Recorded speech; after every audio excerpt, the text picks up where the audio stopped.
we're going to do is we're going to build a general inspection. So step one, you're going to come back to your dashboard. Step two, you're going to select the little green plus sign in the top corner. You're going to create a form. Once you've created your form, you're going to select the job that you want to associate that to. So I'm going to go and select office here, just for testing purposes. In your scenario, you'd select the job you're on doing the inspection you're trying to create. Then once you've gone ahead and selected the job, you will then be able to select the specific inspection that you want. So again, there's your field level risk assessment, your time off request, aerial work platform inspection, all of your machinery equipment inspections are listed here. So if I'm operating a dozer, I'm going to select that, click next. I can select the unit number. I can then specify, is this a rented or owned equipment? I'll put in the hours meter, put in that detail. I can take a picture of the equipment by selecting my camera, and I'll just take a picture of this QR code representing my machine. I'm going to use the photo. One of the neat things that we've done within the application is if I can click back into this photo, I can actually annotate right onto the photo. So if I want to show somebody where the issue is, I can actually upload that right into the form and annotate right on top of that picture. Now I'll continue. One of the things you'll notice when you're filling out a form, if there's a red asterisk beside the actual question, it is a mandatory field. You cannot skip these questions. Once I've done, I'm going to start my visual pre-check. So we'll go ahead and select these items here, check off these radio buttons in my survey component that everything's good. If I select something that's not okay or that fails, it will highlight in red, and that will automatically trigger a follow-up that will be in the inspection automatically. Once I've done my checklist, I'm going to do my power on checklist. Perfect. We'll go and complete that. My workplace inspection, if it's a requirement, cool, everything's good. Are there any deficiencies with the equipment? If I select this, it'll automatically populate a picture component that will allow me to take a picture of any of these deficiencies. So if I select no, it'll take that question away.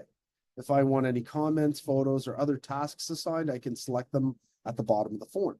Once I've done filling out all the questions of the form, I click next.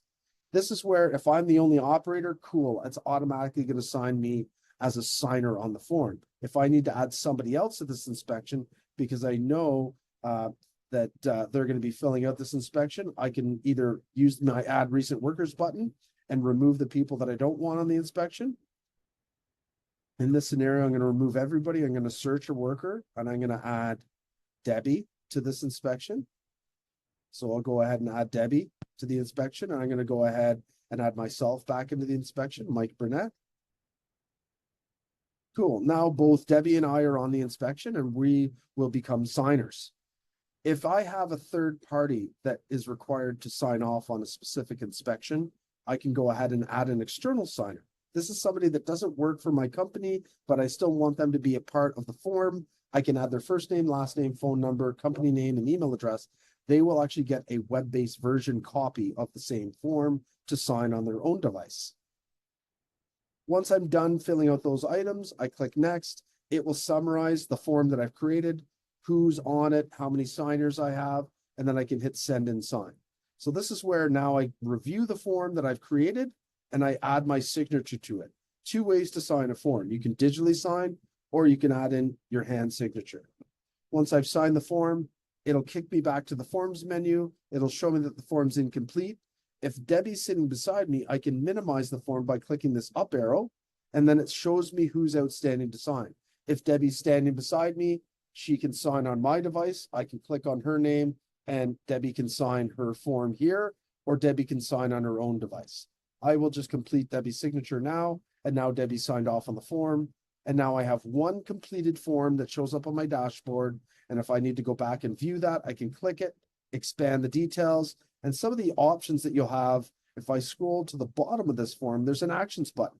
Maybe I need to add somebody new to the inspection that came onto the job site later in the day. If I wanted to email this inspection, I can click the email button or download the inspection or just view the PDF. It'll allow me to see what the PDF copy of the form looks like, and then I can email it right from here.